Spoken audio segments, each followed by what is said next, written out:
Ya que conseguí lo que quería, ya no hace falta. Bueno, pues vamos con el tercer munus.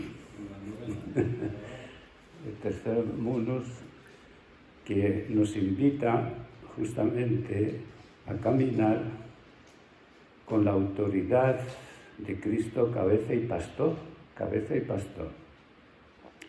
Dice así el Concilio Vaticano II: los presbíteros, ejerciendo según su parte de autoridad el oficio de Cristo, cabeza y pastor, reúnen en nombre del obispo a la familia de Dios como una fraternidad unánime y la conducen a Dios Padre por medio de Cristo en el Espíritu. Y continúa el texto, ¿verdad? No voy a leer todo el texto porque tenéis los cacharros esos para buscarlo. La espiritualidad, pues, y la acción pastoral de los presbíteros encuentra así su fuente en el ejercicio del ministerio al que han sido llamados por gracia. Ya no se trata, como a veces se pensó, con la mejor buena intención, de buscar una espiritualidad para ser buen presbítero, sino de cultivar el dinamismo interior que comporta la participación en el oficio y autoridad de Cristo, cabeza y pastor. Por eso el concilio dice: los presbíteros conseguirán de manera propia la santidad, ejerciendo sincera e incansablemente su ministerio en el Espíritu de Cristo, en el ejercicio mismo. Así, continúa el concilio en otro texto, así desempeñando el oficio de buen pastor, en el mismo ejercicio de la caridad pastoral hallarán el vínculo de la perfección sacerdotal que reduzca a unidad su vida y acción, unidad de vida y acción. Y en el número 8 también de Presbiteros Órdenes nos recuerda la importancia de fomentar la santidad de los sacerdotes en el ejercicio del ministerio, y por eso la importancia de ciertas asociaciones o grupos que nos permitan vivir la santidad en el ejercicio mismo del ministerio. Es decir, la misión se convierte en fuente de vida y santidad para nosotros, si la vivimos convenientemente. Y es lo que yo voy a pretender un poco, presentar lo que el concilio nos pide a los sacerdotes para vivir la santidad en el ejercicio mismo del ministerio. Y por eso hay 5 puntos que os propongo hoy. Primero, se nos pide reunir la familia de Dios.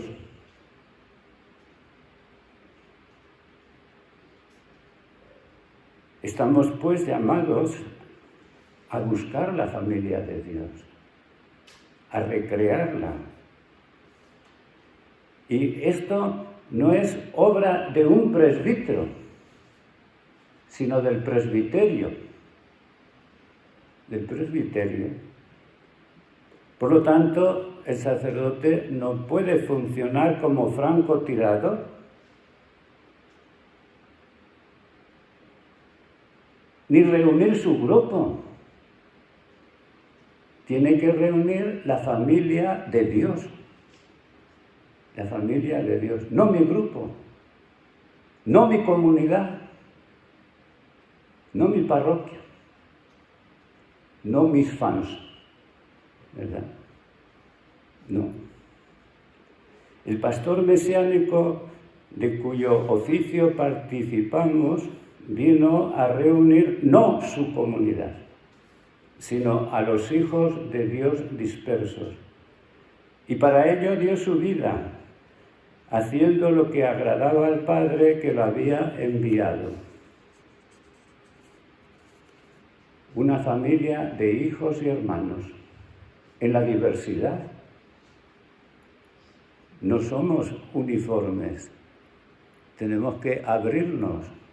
Y esto implica nuestra psicología, ¿verdad? Y nuestra espiritualidad. Y lleva consigo también una dimensión importante, la fraternidad sacerdotal. Crear fraternidad. ¿Cómo podríamos realmente reunir la familia de Dios si hay un presbiterio dividido? Si no trabajamos por la unidad. Si no buscamos juntos invitar al banquete del reino. Porque, hermanos, la urgencia misionera no viene de los hombres, ni viene de nosotros. La urgencia misionera viene del que ha preparado el banquete y quiere reunir a todos en las bodas. La urgencia misionera viene de Dios, no de nosotros. Pobrecitos, y hacemos siempre una reflexión, ¿verdad? Pero es Dios quien envía al siervo una y otra vez hasta que se llene la verdad que nos invita, la urgencia misionera. Participamos de la urgencia misionera de Dios. Que Él quiere reunir a todos sus hijos. La misma parábola del hijo pródigo, ¿verdad? Vemos al padre saliendo para buscar al otro hermano. Primero para recibir el que se acerca, pero también para buscar al otro. Y le suplica. Entrará o no, no le forzará, pero le suplica. Es el padre que quiere celebrar la fiesta y quiere reunir a los primeros, a los de los caminos y de las encrucijadas, a todos. Es la urgencia misionera del Padre. Por eso la misión exige entonces salir en busca de la oveja perdida, ir en busca de los que están lejos.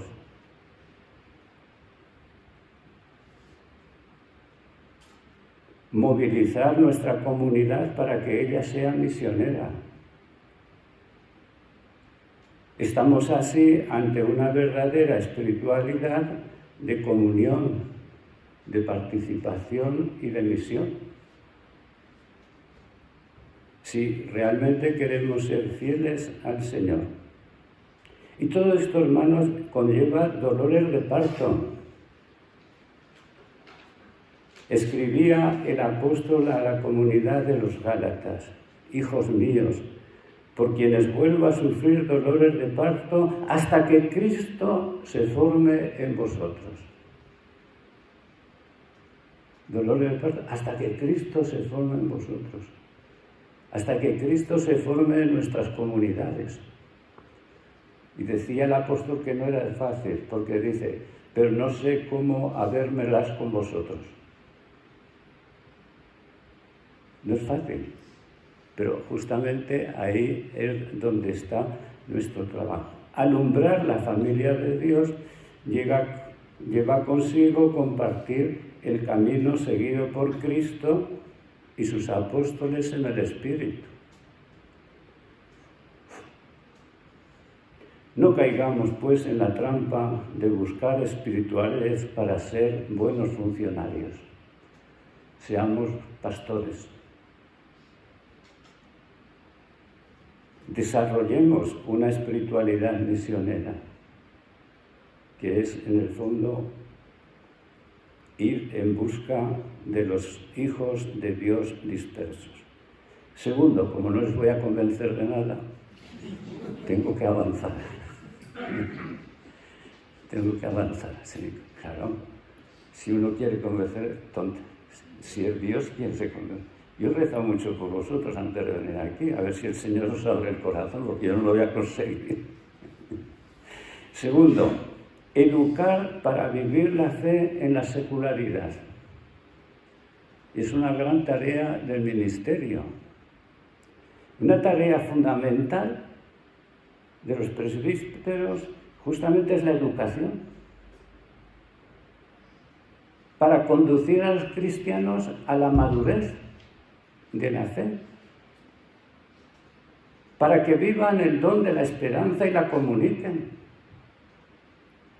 Eso fue una preocupación grande del Vaticano II, que constataba el drama. ¿Y el drama cuál era? ¿Y cuál sigue siendo, a mi entender?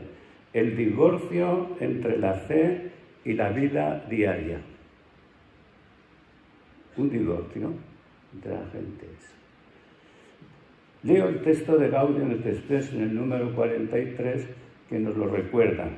El concilio exhorta a los cristianos, ciudadanos de la ciudad temporal y la ciudad eterna, a cumplir con fidelidad sus deberes temporales, guiados siempre por el espíritu evangélico. Se equivocan los cristianos, y como nuestras comunidades de buenos, ¿verdad?, lo tendríamos que releer. Se equivocan los cristianos que, pretextando que no tenemos aquí ciudad permanente, pues buscamos la futura, consideran que pueden descuidar las tareas temporales, sin darse cuenta que la propia fe es un motivo que les obliga al más perfecto cumplimiento de todas ellas según la vocación personal de cada uno. Pero no es menos grave el error de quienes, por el contrario, piensan que pueden entregarse totalmente del todo a la vida religiosa, pensando que ésta se reduce meramente a ciertos actos de culto y al cumplimiento de determinadas obligaciones morales.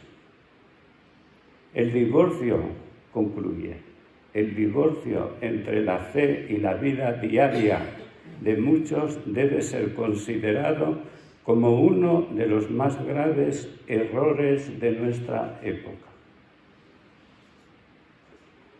Para subsanar este error estamos los presbíteros.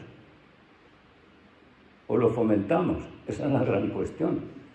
Tratamos, ¿verdad?, de solucionar este error o de fomentarlo. Por eso el sacerdote, antes que nada, es educador de la fe. Educador de la fe.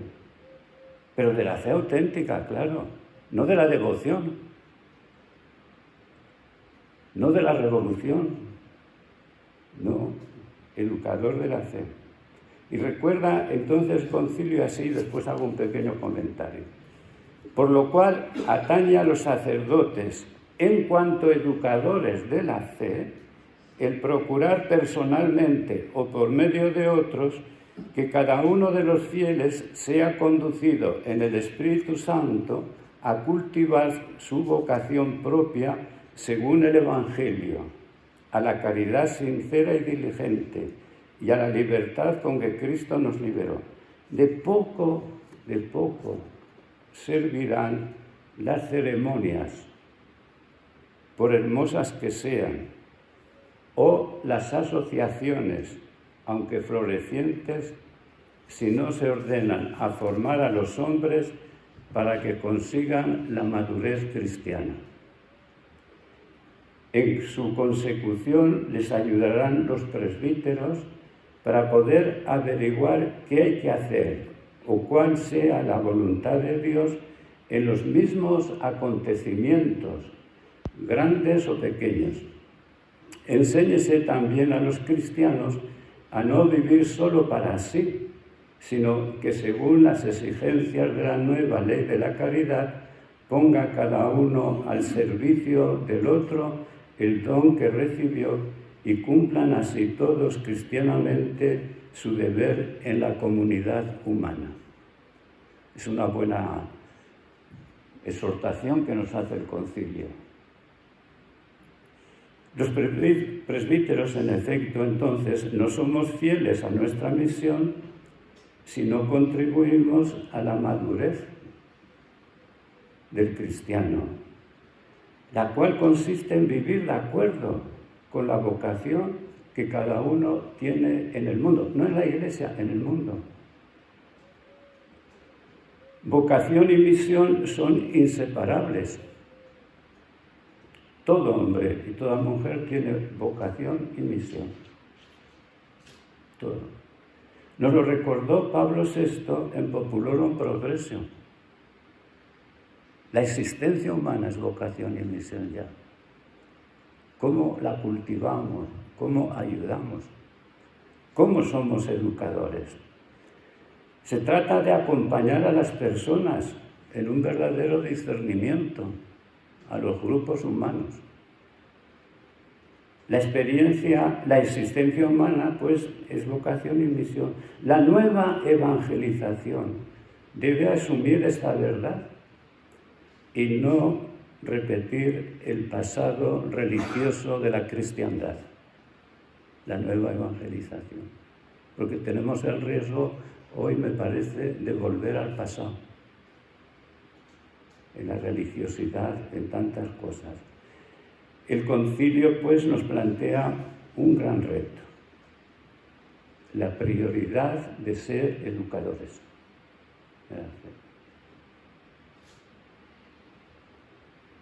¿A distancia podemos ser educadores? No, nos engañamos. La educación supone diálogo, encuentro entre personas, etc. Los medios a veces nos pueden distraer un poco. Tenemos que descubrir esa presencia, ¿no? Un padre puede educar a distancia. Tendrá que estar con el hijo, ¿no? Compartir, seguir, etcétera, etcétera. Para avanzar en esta perspectiva, lo primero de todo, y aquí la espiritualidad, es estar abierto a la vocación y misión de los demás, de lo que el Espíritu hace ya en los demás, de ser contemplativo. Y claro, no se contempla a distancia, para descubrir lo que Dios hace en cada persona. Por eso nuestra pastoral está realmente anclada en la vocación. Yo no he dicho grupos de vocacional, no, la vocación, porque la respuesta cristiana es el encuentro con un tú. Y es la respuesta a un tú que me precede, un tú que me convoca, que me llama y al cual quiero responderle. Yo es que querría ser cura. Bueno, tú querrías ser cura, pero te llama Dios, te llama el Señor. Es que yo vengo para hacer no sé cuántas cosas, pero te llama el Señor a eso, o te llama a otra cosa. ¿Te llama el Señor a vivir el matrimonio? Si te has casado, ¿cómo vas a vivir el matrimonio? ¿O ahora quieres ser monje? Y digo esto de las experiencias que tengo, ¿verdad? Que eso. Hay una señora que se pasa todo el día en la iglesia. ¿Dónde ha dejado a su marido? ¿Dónde están sus hijos? Bueno, entonces tenemos que ver cuál es la vocación y cómo ayudarles a madurar. El presbítero, entonces, como educador de la fe, no puede fomentar una simple religiosidad. Está urgido con la paciencia, con los procesos, con todo lo que queramos, ¿verdad? Pero está llamado a hacer que esa persona crezca en la fe, madure en la fe. Los procesos y todo pueden ser múltiples y cada persona necesita un proceso diferente. Por eso no hay estándar. Es decir, vamos a hacer esto y conseguiremos. Bueno, eso no es una programación pastoral. Eso es una manipulación. Porque cada persona es diferente. Y los caminos de Dios son para cada persona. Tenemos que encontrarlos. Y aquí una frase que todos conocemos de sobra, que dijo Benedicto XVI, que repite Francisco y que creo que es clave, es esta. Hemos creído en el amor de Dios.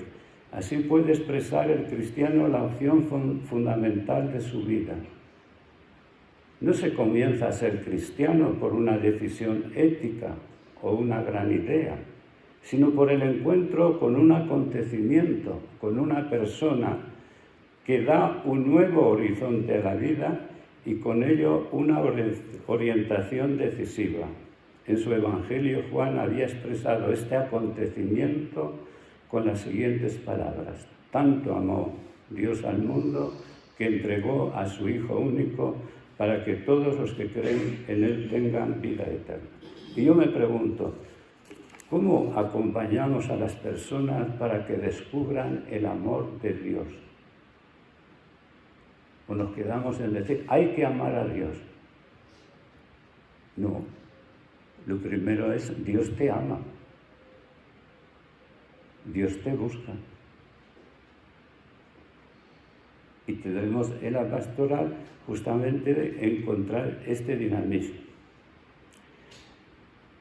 La espiritualidad, entonces, nuestra se concreta en unas cuantas palabras. Si queremos desarrollar nuestra misión de educadores en la fe, comporta, a mi entender, cercanía, escucha, oración, docilidad a la acción del Espíritu, paciencia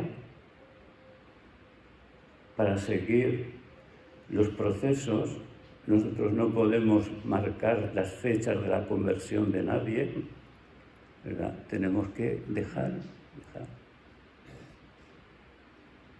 Y aceptar también las frustraciones, y en las frustraciones aprender a dar gracias a Dios.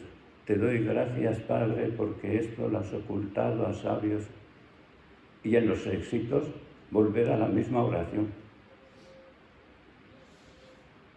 Es curioso, la misma oración encontramos en Mateo, después de un gran fracaso pastoral de Jesús, que la han rechazado, y la misma oración encontramos después del gran éxito que han tenido los apóstoles enviados en misión.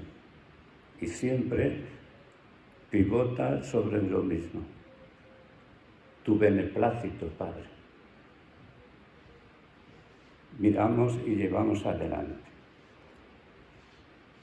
Sabemos todos que la obra es del Padre, que no es nuestra, que la obra es del Padre.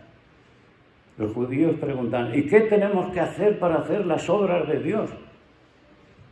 Esa es la pregunta que a mí me hacen muchas veces. ¿Y qué programa tengo que seguir para conseguir eso? Las obras de...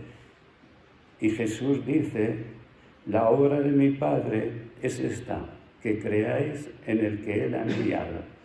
Y en el capítulo 6 reproduce hasta 3 veces, ¿verdad? Nadie viene a mí si el Padre no lo atrae. Es la obra del Padre. Cómo colaborar, cómo estar cerca, cómo ayudar a progresar, etc. Pero sin perder de vista que es la obra del Padre. Y por eso el educador de la fe, ante todo, es un cooperador de Dios, colaborador de Dios.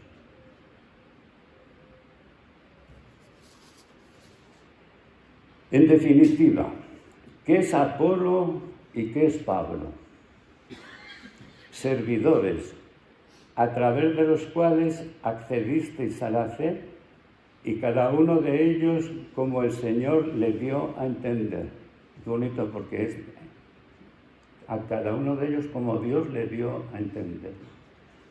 Yo planté, Apolo regó, pero fue Dios quien hizo crecer, de modo que ni el que planta es nada, ni tampoco el que riega, sino Dios que hace crecer. El que planta y el que riega son una misma cosa. Si bien cada uno recibirá el salario según lo que haya trabajado. Nosotros somos colaboradores de Dios, y vosotros campo de Dios, edificio de Dios. Conforme a la gracia que Dios me ha dado, yo como hábil arquitecto puse el cimiento, mientras que otro levanta el edificio.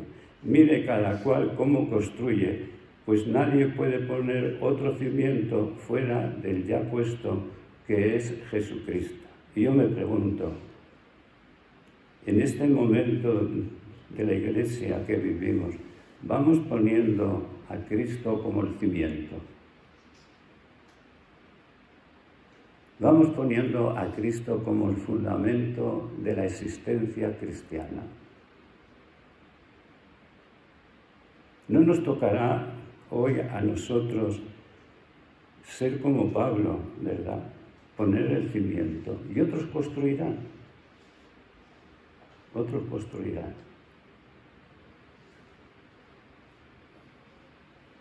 El concilio, por otra parte, nos recuerda que la educación comporta llevar a los hombres a la libertad de Cristo, a la libertad. No a donde nosotros querríamos llevar, sino a la libertad. Escribiendo a la comunidad de los Gálatas, que andaba, como sabemos, muy agitada, dice: para la libertad nos ha liberado Cristo. Manteneos pues firmes y no os dejéis que vuelvan a someteros a yugos de esclavitud. Vuestra vocación es la libertad. Cultivamos la libertad de los hombres.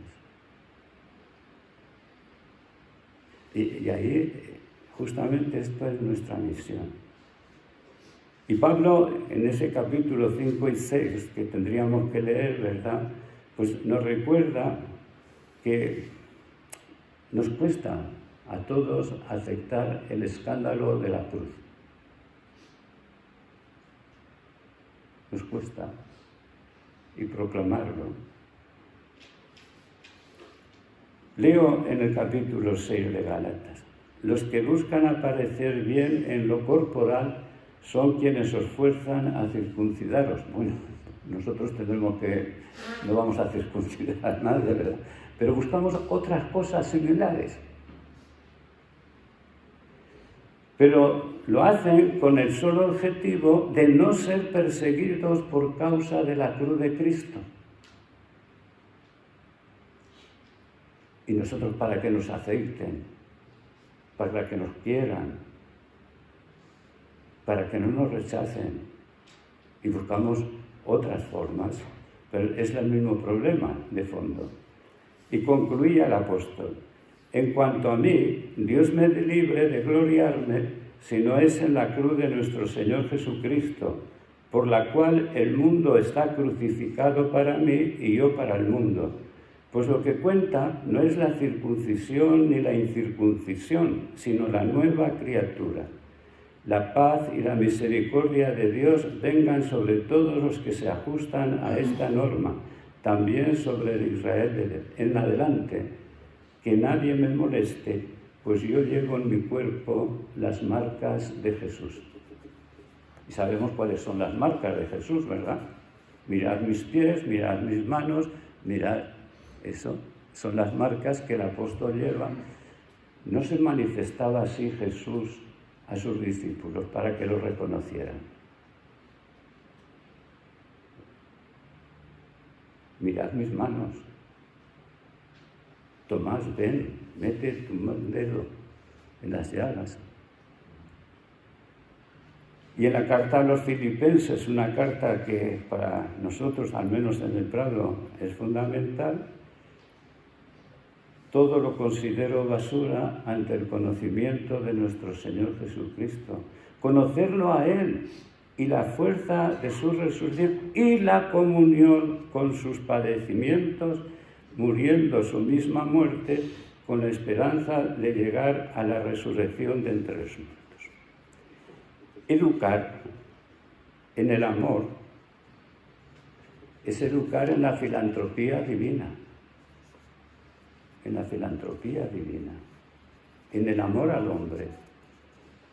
Y es lo que tendremos que hacer. Por eso, la carta a Timoteo nos recuerda bien esta filantropía divina.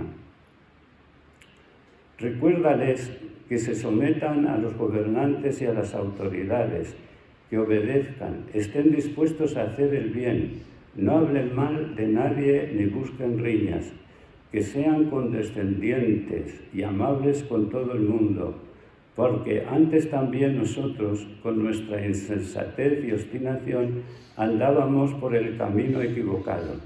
Éramos esclavos de deseos y placeres de todo tipo. Nos pasábamos la vida haciendo el mal y comidos de envidia. Éramos insoportables y nos odiábamos unos a otros. Mas cuando se manifestó la bondad de nuestro Salvador y su amor al hombre, en griego filantropía, en latín humanitas.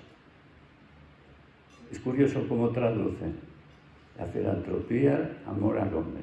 Bueno, está bien, pero la humanitas, en latín, no por las obras de justicia que hubiéramos hecho nosotros, sino según su propia misericordia, nos salvó por el baño del nuevo nacimiento y de la renovación del Espíritu Santo, que derramó copiosamente sobre nosotros por medio de Jesucristo nuestro Salvador, para que, justificados por su gracia, seamos en esperanza herederos de la vida eterna. La humanitas, pues, de Dios se expresa en nuestra manera de situarnos ante los demás en la ciudad secular. ¿Cómo nos situamos? Esa humanidad de Dios. Amamos con el amor de Dios. Y por eso sería interesante, ¿verdad? Pero no esto, recordar cuáles son los retos que hoy tenemos para avanzar en la paz, para avanzar en los derechos humanos, en la ecología, en todo lo que queramos, ¿verdad? ¿Cómo avanzamos en el respeto a la vida? Y decía así Nuevo Milenio en el número 51 y 52, no lo voy a leer, claro, pero para buscarlos. Dice, por la eficacia del testimonio cristiano, especialmente en estos campos delicados y controvertidos, es importante hacer un gran esfuerzo para explicar adecuadamente los motivos de la posición de la Iglesia, subrayando sobre todo que no se trata de imponer a los no creyentes una perspectiva de fe, no se trata de imponer una perspectiva de fe, sino de interpretar y defender los valores radicados en la naturaleza misma del humano. La caridad se convertirá entonces necesariamente, escúchenlo bien, en servicio a la cultura, a la política,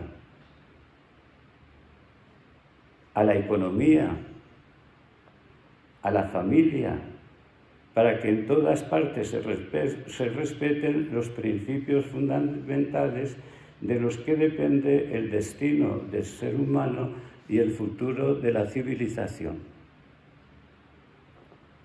Arturo os podrá decir mejor todas estas cosas.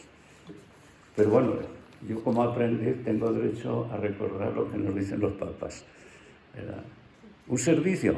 La Iglesia tiene que estar al servicio entonces, no para imponer la fe,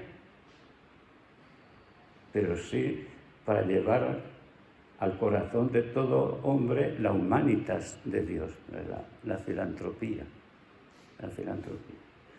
Segundo, pues, educadores, nos dice el concilio.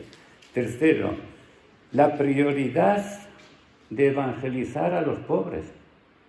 Anda, el concilio nos dice que la prioridad de los pobres es de todo presbítero.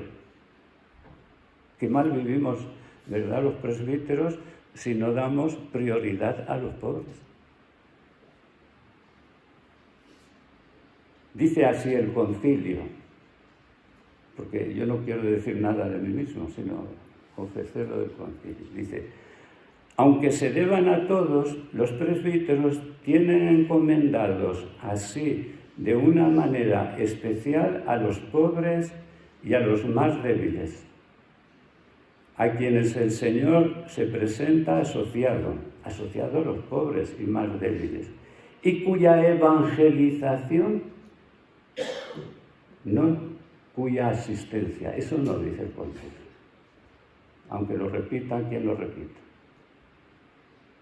y cuya evangelización se da como prueba de la obra mesiánica.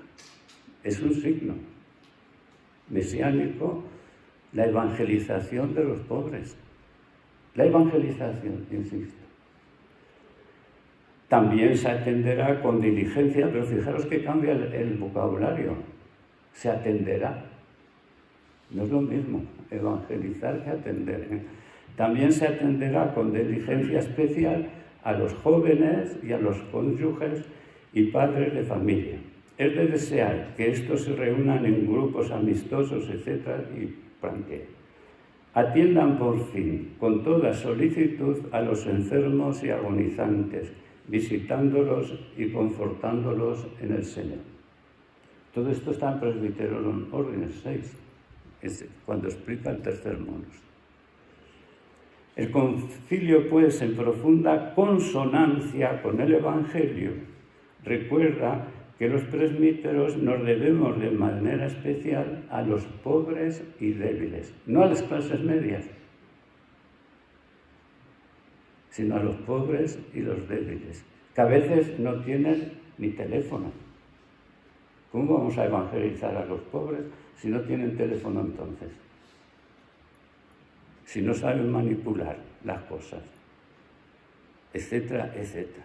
¿A quién nos estamos dirigiendo entonces? ¿Verdad? Y esto por un doble motivo. En primer lugar, porque el Señor se ha asociado y unido a ellos de manera preferente. Servir a Cristo le servimos en los pobres, de manera especial. San Vicente Paúl nos lo recordaba, ¿no? Los pobres son nuestros maestros. Maître en Francia significa señor sobre todo, y también maestro.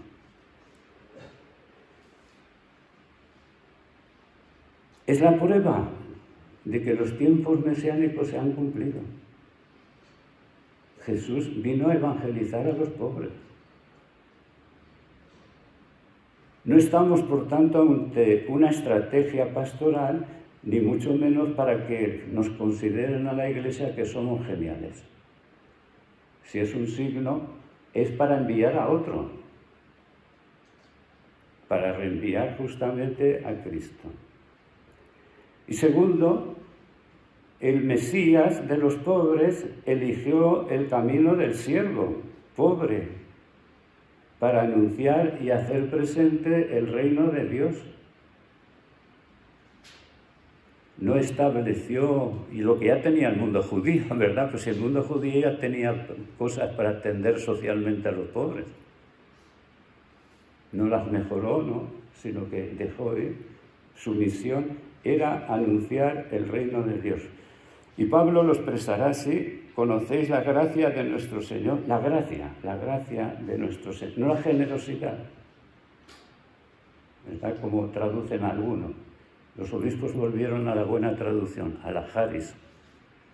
Conocéis la gracia de nuestro Señor Jesucristo, el cual, siendo rico, se hizo pobre por vosotros para enriqueceros con su pobreza, para dignificaros.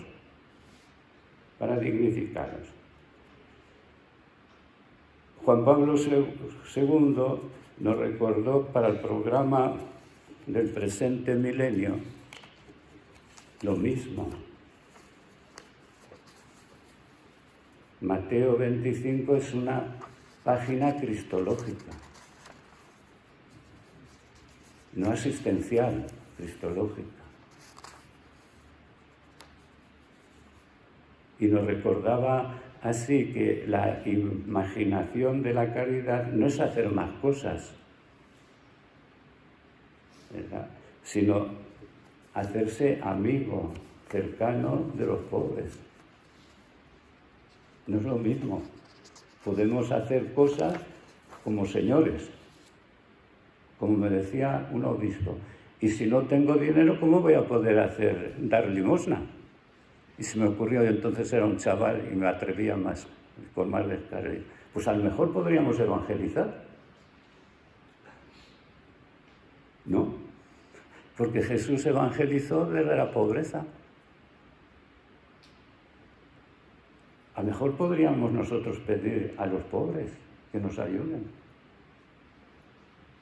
Por eso decía Juan Pablo II, es la hora de una nueva imaginación de la caridad, que promueva no tanto y no solo la eficacia de las ayudas prestadas, sino la capacidad de hacerse cercanos y solidarios con quien sufre, para que el gesto de ayuda sea sentido no como limosna humillante, sino como un compartir fraterno.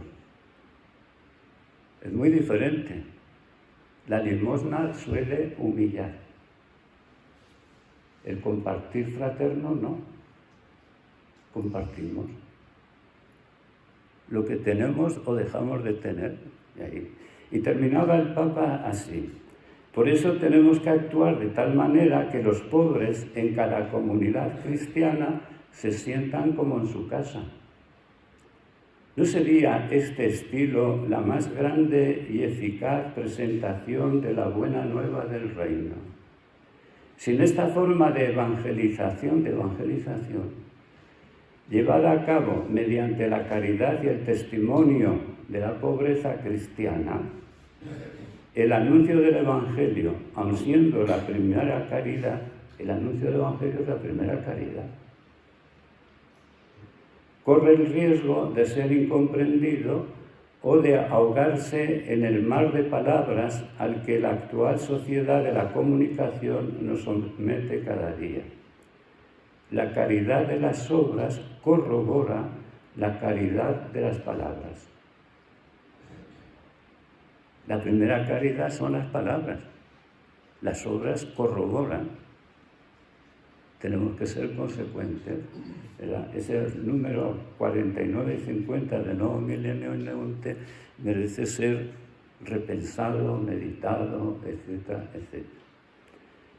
Cuarto, ¿qué nos pide el concilio? Después de esta opción clara y decidida por los pobres, para sembrar de nuevo las semillas del reino, dice Juan Pablo II. Sembramos las semillas del reino. Cuarto, crear comunidad. No basta la pastoral individual. No basta la pastoral de grupos. Tenemos que crear comunidad. Y comunidad que se reúne, que se congrega. Porque miren ustedes, a distancia a mí no molestan los demás, los chinos. Pero si estás en China, cambia totalmente desde la comida y desde todo. Si no, bueno, pues es alguien que yo conozco. No, la comunidad supone presencia.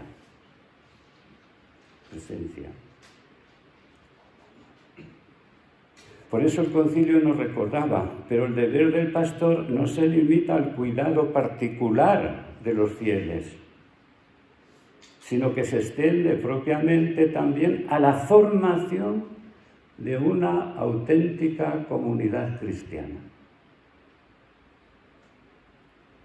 Mas para atender debidamente al espíritu de comunidad debe abarcar no solo la iglesia local, sino la iglesia universal, es decir, una comunidad abierta y no cerrada y replegada sobre sí misma. El buen pastor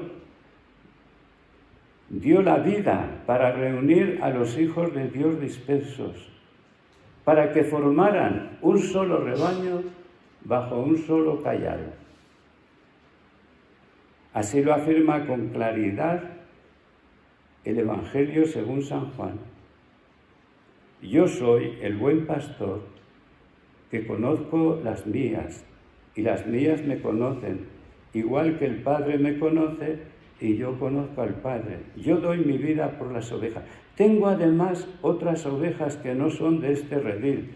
También a esas las tengo que traer y escucharán mi voz. Y escuchemos. Y habrá un solo rebaño y un solo pastor.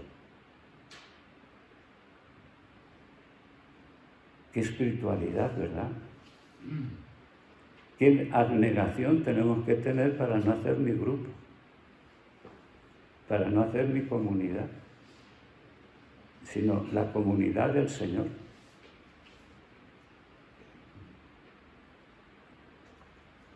En la cual seguirá habiendo tuertos, cojos, mancos,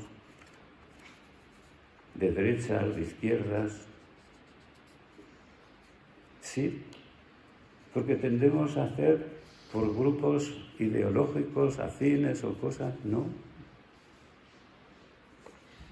Poco importa el género, ¿verdad? Si es de derecha o de izquierda, ¿no? Sino tenemos que estar justamente abiertos a formar la familia de Dios y educarla justamente para vivir así.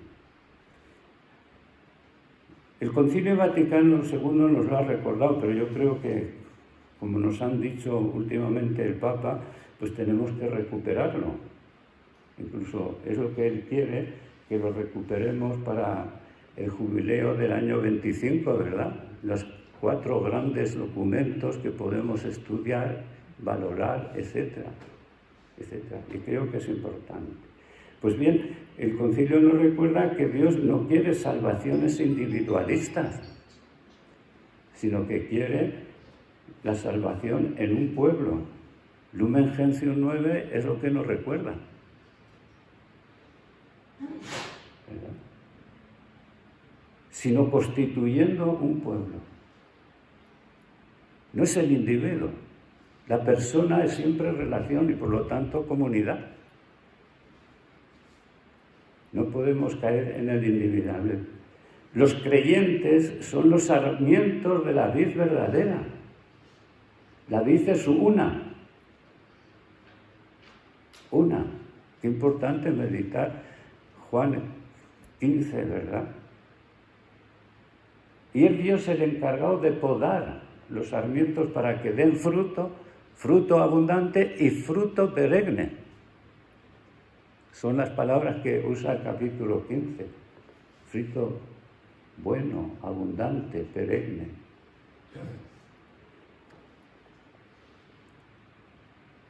El amor al mundo lo tenemos que volver a reflejar. Dios amó al mundo. No era el mundo perfecto, sino para salvarlo. Amamos al mundo, ¿verdad?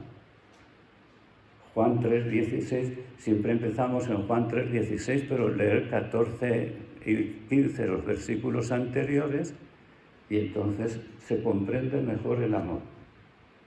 Porque nos habla de la cruz, los versículos 14 y 15, como la serpiente levantada, así el Hijo del Hombre será levantado. Pero eso lo eliminamos porque es la cruz. Y nos quedamos con el versículo 16 y 17. 1 Corintios 12, 1 y siguientes, pues nos habla de la diversidad. El Espíritu es quien derrama dones diferentes. Acogemos los dones diferentes como don para los demás, para el etc. Los presbíteros, pues, como cooperadores del orden episcopal, somos ungidos con el Espíritu para trabajar en la formación del cuerpo de Cristo. Algo que nos supera. Pero para eso hemos recibido el Espíritu, para formar el cuerpo de Cristo, es decir, para formar la comunidad cristiana.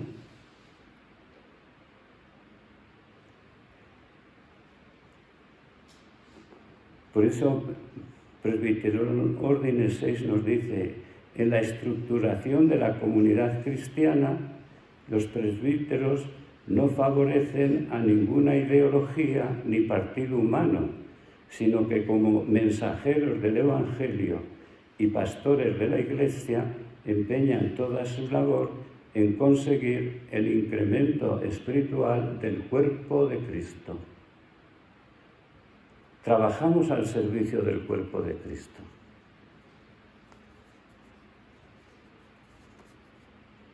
Quinto punto, y terminaré por ahí.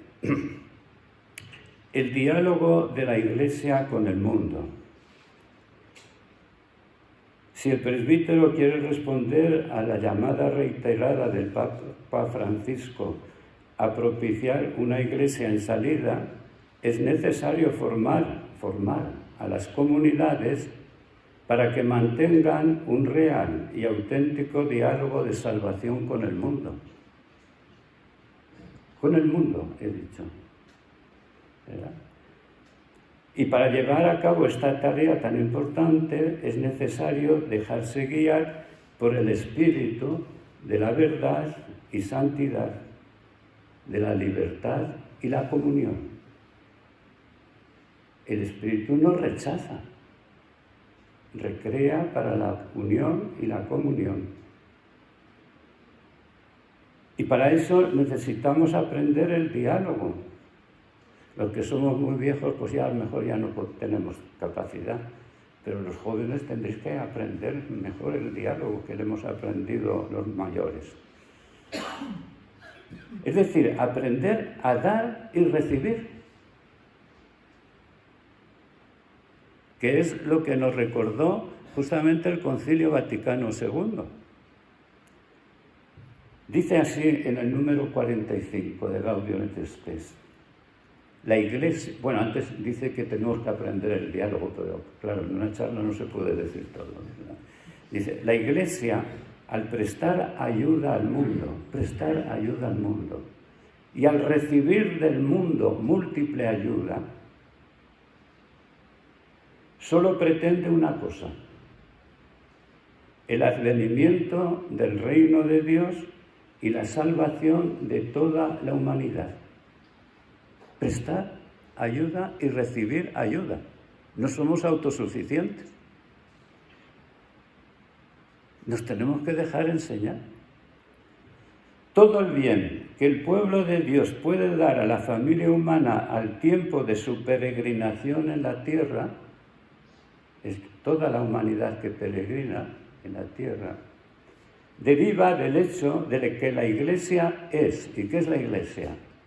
Pues escuchen, sacramento universal de salvación.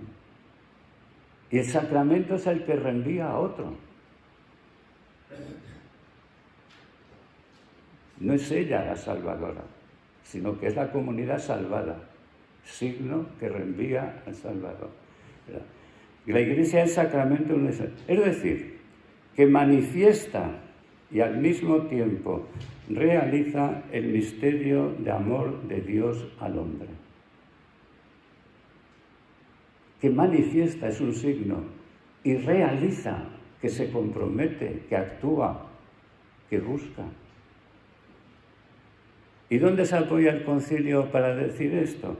El Verbo de Dios, por quien todo fue hecho, se encarnó para que, hombre perfecto, salvara a todos y recapitulara todas las cosas. Hombre perfecto. Nuestra misión es hacer hombres perfectos. Y en el número 41 decía, ¿verdad?, Gaudium et Spes, el que sigue a Cristo, hombre perfecto, se perfecciona en su humanidad.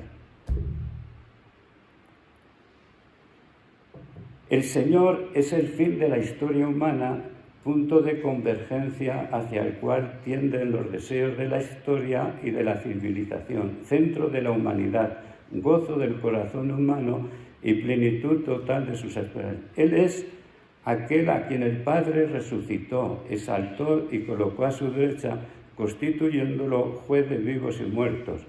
Vivificados y reunidos en su espíritu, caminamos como peregrinos hacia la consumación de la historia humana, la cual coincide plenamente con su amoroso designio, restaurar en Cristo todo lo que hay en el cielo y en la tierra. Entonces, si me permitís, enumero solamente las condiciones para un diálogo. Un diálogo. No copiéis porque no es mío, es de Pablo VI, en Ecclesiam Suam, ¿verdad? Porque he dicho que no iba a decir mis cosas, sino lo que creo. El diálogo de la salvación fue abierto espontáneamente por iniciativa divina, no por la nuestra. Es obra de Dios. El diálogo de la salvación nace de la caridad, de la bondad divina. El diálogo de la salvación no se ajustó a los méritos de los hombres. No necesitan médicos los sanos. El diálogo de la salvación no obligó físicamente a nadie a acogerlo. Dialogamos, pero no buscamos, ¿verdad?, vencer. El diálogo de la salvación se hace posible a todos, puesto que se destina a todos sin discriminación, buenos y malos. No lo llevaremos de la misma manera, cultos e incultos, justos y pecadores, el diálogo de la salvación procede gradualmente, son procesos, es abrir procesos. Para llevar adelante este diálogo, y aquí empiezo lo que yo comento, ¿verdad?, es necesario entonces cultivar la caridad, la mansedumbre, la humildad, la confianza y sobre todo la amistad, la prudencia, la paciencia, la pedagogía. Un diálogo comporta muchas dimensiones que tenemos que abrir. Conclusión, entonces. Para concluir estas reflexiones me permito volver de nuevo al Concilio Vaticano II, que nos recuerda cómo en el ejercicio mismo del ministerio tenemos la fuente de una espiritualidad. Por eso nos recuerda el concilio: los presbíteros conseguirán propiamente la santidad. Los que estamos aquí nos hemos reunido para ser santos, ¿no?, con nuestras deficiencias. Pues bien, los presbíteros conseguirán propiamente la santidad ejerciendo sincera e infatigablemente en el Espíritu de Cristo su triple función. Por ser ministros de la palabra de Dios, leen y escuchan diariamente la palabra divina que deben enseñar a otros. Y si al mismo tiempo procuran recibirla en sí mismos, irán haciéndose discípulos del Señor cada vez más perfectos. ¿Predicamos para los demás o nos predicamos a nosotros? ¿Preparamos la homilía para los demás o la preparamos también para nosotros? Nos tenemos que preguntar, ¿verdad? Segundo, que nos dice, y por eso dice, saborearán más a fondo las insondables riquezas de Cristo. Las saboreamos en esto. No, voy a preparar para los demás. ¿Qué dice el Señor hoy para esta gente? No, la pregunta es, ¿qué nos dice hoy el Señor a su pueblo? Que somos parte de su pueblo. Es diferente. Segundo, nos dice, como ministros sagrados, sobre todo en el sacrificio de la misa, los presbíteros ocupan especialmente el lugar de Cristo, que se ofreció a sí mismo para santificar a los hombres, y por eso son invitados a imitar lo que administran, ya que celebran el misterio de la muerte del Señor, procuren mortificar sus miembros. Nos entregamos con Cristo. Tomad y comed, esto es mi cuerpo. Tomad y bebed, esta es mi sangre. Ya no nos pertenecemos, pues, hermanos. Siervos de Cristo, siervos de la Iglesia por amor a Cristo. Por eso se ha arriesgado la Eucaristía. Como rito no, ¿verdad? Incluso podemos tocar muy bien, cantar muy bien, etcétera, etcétera. Pero somos buen pan para nuestro pueblo. Ahí está. Y tercero, rigiendo y apacentando el pueblo de Dios, se ven impulsados por la caridad del buen pastor a entregar su vida por sus ovejas, preparados también para el sacrificio supremo. Y para eso, ¿qué hay que hacer? Nos dice el concilio. Cultiven la ascesis propia del pastor de almas, la ascesis propia del pastor. No hago lo que me gusta.